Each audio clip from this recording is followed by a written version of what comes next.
Great game at Gayfield as Arbroath come back from the dead with 3 goals on the bounce in the second half. Welcome back, guys, to Fog Football. It is finished here. Arbroath 3, Raith Rovers 2 at Gayfield. Another great night of Scottish football in the Championship. Madness. Raith Rovers taking a 2-0 lead. Raith Rovers about to go top of the table, putting all that pressure on Dundee United tomorrow. But then, out of absolutely nowhere, 3 goals for Arbroath in the space of 16 minutes has almost saved Arbroath's season, and it has completely derailed Raith Rovers' title challenge. Now, the league is far from over. Dundee United haven't been great. They've not been consistent. Raith Rovers are still in this. Raith Rovers can still win this. But this was a big chance. They were playing bottom of the table Arbroath. They took a 2-0 lead. There is no way Raith Rovers should have bottled this, I bottled that there, but there's no way Raith Rovers should have bottled it. There's no way they should have messed it up. But somehow they did, despite taking a 2-goal lead. So we'll talk about the only goal in the first half. It was Zach Rudden. I believe he's got 5 goal contributions in 5 games, so he's playing well at the moment. He's doing the business for Raith Rovers. He just toe pokes this. It's like outside of the boot toe poke, and it goes in the back of the net. And I know you're probably going to say, how can you toe poke something with the outside of your boot? But he was positioning for an outside of the boot shot, and then it looks like he's just managed to somehow flick it with his toe, and it's curled in, but it's not really in the corner. The goalkeeper should save it. He doesn't. People are saying it's a great strike. I don't think it's a great strike. I think this was savable. Raith Rovers will take the lead. They get into the break at 1-0. You're thinking, okay, if Raith Rovers get the next goal, this game is over. And Raith did get the next goal, through Mullen. Mix up at the back here. Arbroath tried to clear it. They did not do it successfully. Raith then capitalised. They managed to get the ball in the back of the net. It is 2-0 here against bottom of the table Arbroath. And at this point you're thinking, it's game over.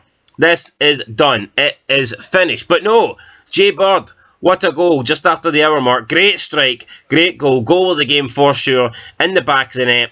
Keeper not saving it. Arbroath are right back in. And you're thinking, wow, this is going to be interesting. And then we get, 7 minutes later, McIntosh with the equaliser. Terrible goalkeeping. I don't know what the goalie for Raith Rovers was doing, man. So I think it's Stowe down the left-hand side. He gets a left-footed cross into the box, and the ball was in the air. The keeper just comes out as if he's going to try and catch it, but he goes behind McIntosh, probably expected the ball to go over the head, over the top of McIntosh, but the ball doesn't. The ball just lands perfectly for McIntosh. He doesn't even need to jump. It literally lands on his head. And the goalkeeper's too busy standing behind him. What was the goalie doing? He rushed all the way out of his box, stood behind McIntosh, and just stood there and watched while McIntosh glanced the header into the back of an open net.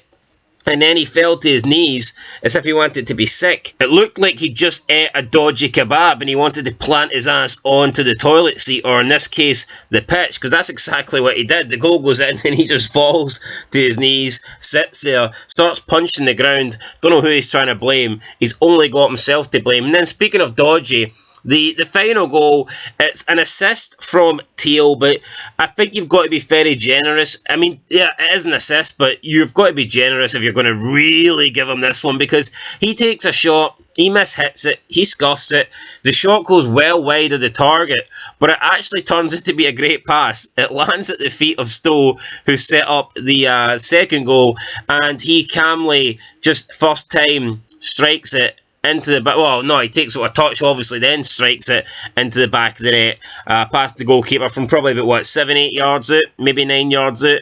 That gives Arbroath a 3-2 lead. Raith Rovers at this point thinking, what the hell has just happened? Not only have they thrown away a win, they're not even going to get a draw. They're not even going to go top of the table. They're trailing by 3-2, and then they just huffed and puffed, and they couldn't get back into the game. They couldn't get an equaliser, and you know what? They were the better team for the majority of the game, but I think Arbroath had a spirited fight back in the second half, and you almost can't really begrudge Arbroath for getting this win here. But, I mean, in terms of the stats, Raith Rovers had 17 shots to 9, 7 shots on target to 3, 9 corners to 1. I mean, there's no doubt that Arbroath in the first half probably and could have put, it could have been put to bed by Raith Rovers, but it did not happen. And in the end, Arbroath come back and get the win. So, for me, this gives Arbroath now a real chance of staying up. We'll give them momentum. They close the gap to Inverness to 4 points, having played the same amount of games now. Inverness play tomorrow. They're, 6 points behind Dunfermline as well. As for Raith Rovers at the top of the table, they remain on 51 points with Dundee United. However, they are behind on goal difference, and Dundee United play tomorrow, and that gives them a chance to go 3 points ahead. So, yeah, crazy night in the Championship. Did not expect this. Raith Rovers 2-0 up, couldn't see it out, ended up losing the game. Crazy. At 2-0, I don't think anybody was going to predict that, because Raith Rovers were playing well, they were the dominant side, and they probably did look like adding more rather than conceding and losing. So, yeah, crazy night. And, I mean, the league's not over, but you cannot be throwing away 3 points when you're 2-0 up against the bottom side in the Championship. If you want to win the league, these are the kind of games you've got to see it. Unfortunately for Raith, they didn't see it out. And we'll see tomorrow if Dundee United guys can take advantage. Anyway, that's it for Fog Football. I'll catch you in the next one. Till then, leave a like, leave a comment, subscribe, and peace.